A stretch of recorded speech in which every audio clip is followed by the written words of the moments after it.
என்ன பாட்டு பாட வேணும்? தஞ்சாவூர் தனிக்கிட்ட ஆத்தங்கரையில் பாகவதரெல்லாம் பாடுவாங்கல்ல, அந்த பாட்டு பாடுங்க மாமா. தண்ணி கிட்ட பாகவதர் திருவையாற்ற சொல்றியா நீ? அதே அதே கெட்டுது போ. நனரே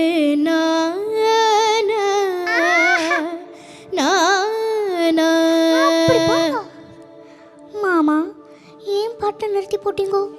உங்கள் சங்கீதத்தில் துபுக்கட்டின்னு குதிச்சு நீச்சல் அடிக்கலாம்னு ஓடி வந்தேன் மாமா. என்னை ஏமாற்றி போடாதீங்க மாமா. பாடுங்க மாமா, பாடுங்க. மாறுகோ மாறுகோ மாறுகை அடி ஜோருகோ ஜோருகோ ஜோருகை